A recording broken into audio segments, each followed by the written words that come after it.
Колку вреди еден човечки живот? Ова прашање и мене мачи. Пред некој време гледам на социјалните мрежи, преливаат настави кои гласат: лековите не стигаат до пациентите. Лекови биле заменувани, препродавани и распределувани со ништо. Гледам слики како болни луѓе лежат на болничните кревети и се надеваат дека ликот кој ќе го примат ќе им даде макар ден повеќе живот. Како да сме во филм, како да сме во хорор приказ на насловена скандал онкологија.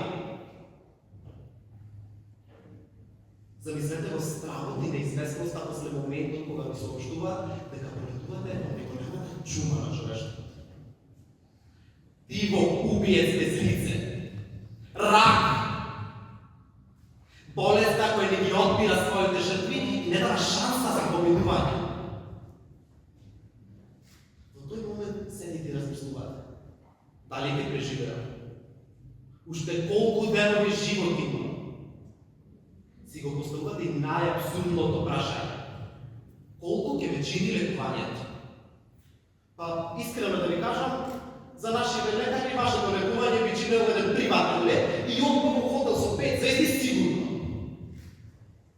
Во тој момент разбирате, сваќате и целиот свет ви се руши.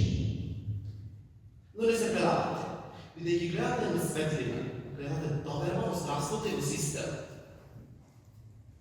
Се надевате дека таа светлина е крајот на таа ваша подмолна болест и дека вашата ренесанса започнува токму таму. Се држите за една трошка надеж, бидејќи во тој момент таа е се што имате. Сега замислете дека таа надеж е брутално уништена, затоа што тој некој ѓавол, скриен во тој бел мандил, решил да го продаде вашето право за живот за крст пари. За крст пари, бре луѓе! Толку вреди еден човечки живот. А вам, алчни ѓаволи, колку ви се крвави рацете? Ова не е само хорор приказ. Ова е реалност и злосторство. Злосторство против оние кои веќе еднаш биле жртви на тешката битка. Злосторство против секој од нас, бидејќи утре ова може да сум јас, може да си ти, може да си ти, може да е некој друг што го сака. Како би се чувствувале ако знаете дека некој ваш близок е изложен на болка, а тоа некој го прави само за да заработи? Дали ќе ви е сеено кога ќе знаете дека нивните животи, нивните судбини се само играчка во рацете на некој алчен по пари?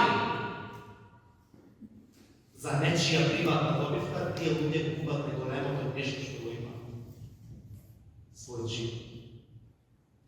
Но прашањето е дали ќе останеме само неми сведоци до ова злосторство или конечно ќе добаваме правда. Доста е, луѓе. Време е да престанеме да ги затвораме очите пред оваа реалност и да бидеме дивки во нашата куќа. Мораме да действуваме, мораме да преземеме конкретни чекори и утре ќе биде предоци. Време е да действуваме. Или за секогаш ќе останеме само власни во својата тишина и ќе останеме невидливи во светлината. За секогаш ќе бидеме само крст пари за другите. А сега да ве прашам,